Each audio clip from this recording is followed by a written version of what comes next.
Shalom saudara sekalian, salam sejahtera dalam kasih Tuhan kita Yesus Kristus. Kebenaran hari ini berjudul Melawan Kodrat Dosa. Dalam perjuangan mengikuti jejak Tuhan, kita seringkali terbentur dengan kecenderungan dosa yang ada di dalam diri kita. Kecenderungan dosa dalam diri kita disebut dalam bahasa Inggris sebagai sinful nature. Itulah kodrat dosa.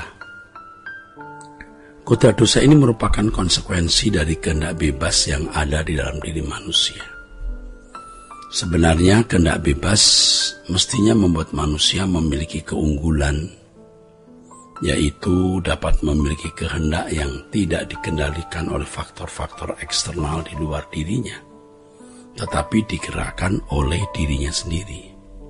Bebas tercipta dari dua komponen utama dalam diri manusia yang saling bersinergi, yaitu pikiran dan perasaan.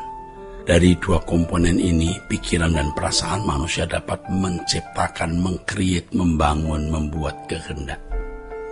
Sifat dari kehendak ini adalah bebas. Artinya tidak dapat diatur atau dikontrol oleh siapapun. Walaupun tentu sebagai makhluk ciptaan manusia terbatas. Tetapi dalam keterbatasannya manusia tetap bisa menentukan nasibnya atau destininya sendiri. Nah, istilah Latin untuk kehendak bebas ini adalah liberum arbitrium. Inilah yang memberi nilai pada manusia.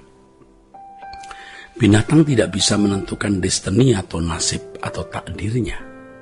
Berbeda dengan manusia. Sebab manusia adalah satu-satunya makhluk yang bisa berinteraksi dengan Allah dalam hubungan yang interpersonal. Interaksi artinya hubungan timbal balik, ya. Sedangkan interpersonal artinya dari pribadi ke pribadi. Manusia dapat membangun hubungan yang dua arah dengan Allah.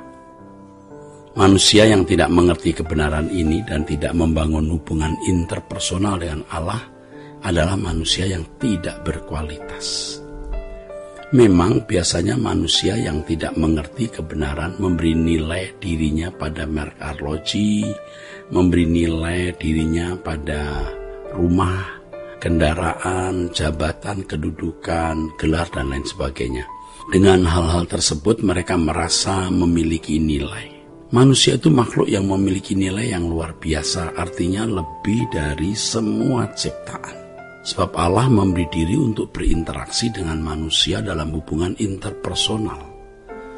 Jadi masalah materi tidak ada artinya sama sekali, mestinya saudaraku, ya, mestinya. Dalam durasi waktu 70-80 tahun itu, diharapkan manusia dapat menemukan tempatnya di hadapan Allah dan bisa menempatkan Allah secara benar. Saudaraku, ini merupakan proses keselamatan yang suatu hari nanti ketika Tuhan membangkitkan tubuh manusia, kita bisa menempati langit baru dan bumi yang baru. Untuk itu manusia harus menemukan kembali tanggung jawabnya, menentukan nasib kekal dengan kehendak bebas yang dimiliki. Dengan kematian Tuhan Yesus di kayu salib, semua akibat dosa dipikul oleh Yesus. Semua manusia dari manusia pertama Adam sampai manusia terakhir. Atas perbuatan salah seseorang sejak lahir sampai nanti sudah selesai di kayu salib. Tetapi yang menjadi tanggung jawab individu adalah bagaimana memiliki batin yang benar, memiliki pikiran, perasaan seperti yang Allah kehendaki, supaya manusia bisa memiliki kehendak yang selalu sesuai dengan pikiran dan perasaan Allah. Jadi kalau kita menyadari kesempatan ini, kita akan rela meninggalkan apapun demi tercapainya maksud keselamatan yang Tuhan berikan, yaitu memiliki pikiran dan perasaan sesuai dengan kehendak Bapa, yang sesuai dengan kehendak Bapa Sang Khalik Pencipta kita. Itulah sebabnya firman Tuhan mengatakan, hendaklah kamu dalam hidupmu bersama menaruh pikiran dan perasaan yang terdapat juga dalam Kristus Yesus. Jika dikaitkan dengan pembahasan awal kita mengenai sulitnya mengikuti jejak Tuhan akibat kodrat dosa yang ada dalam diri kita harus menyadari betapa sulitnya itu. Betapa sulitnya untuk mengenakan kodrat ilahi menjadi serupa dengan Yesus. Untuk itu kita harus menyadari beberapa hal agar kita semua lebih mawas diri atau selalu mawas diri. Yang pertama, saudara, kodrat dosa dalam diri kita itu kuat. Jangan meremehkan kebiasaan bersalah atau mendiamkan kesalahan tanpa komitmen untuk segera berubah atau bertobat. Setiap kali kita salah, kita harus mengakui kesalahan itu dan berkomitmen untuk tidak melakukan kesalahan yang sama.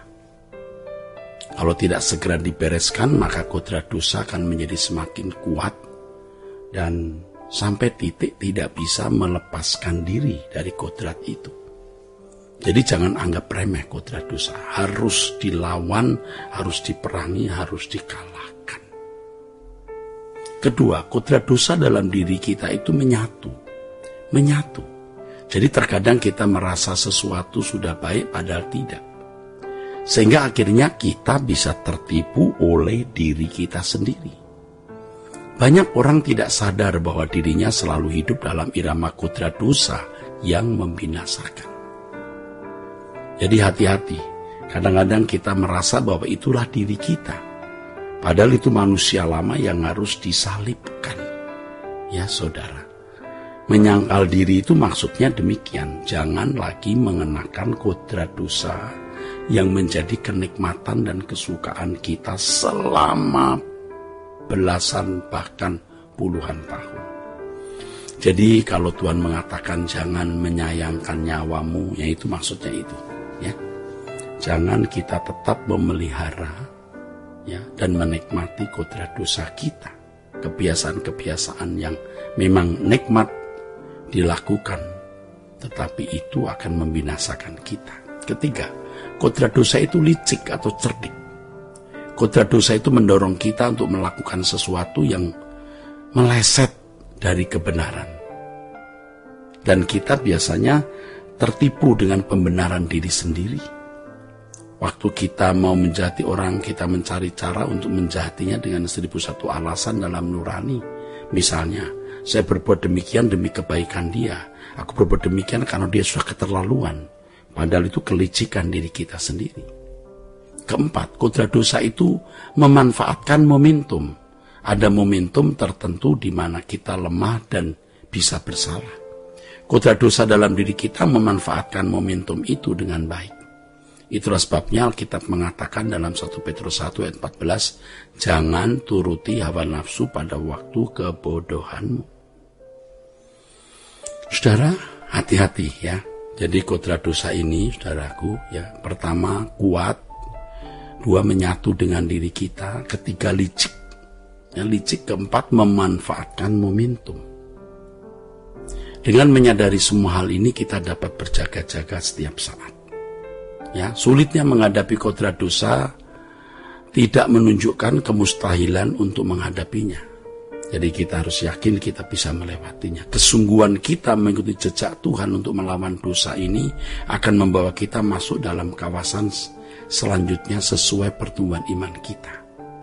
Tuhan telah menyiapkan proses terbaik untuk kita untuk menyelesaikan kodrat dosa ini. Dari pihak kita harus ikuti jejak Tuhan dan menundukkan diri kepada pimpinan Tuhan untuk supaya kita bisa mengenakan pikiran dan perasaan Kristus. Ya. Kiranya kebenaran ini memberkati kita sekalian. Sola Gracia.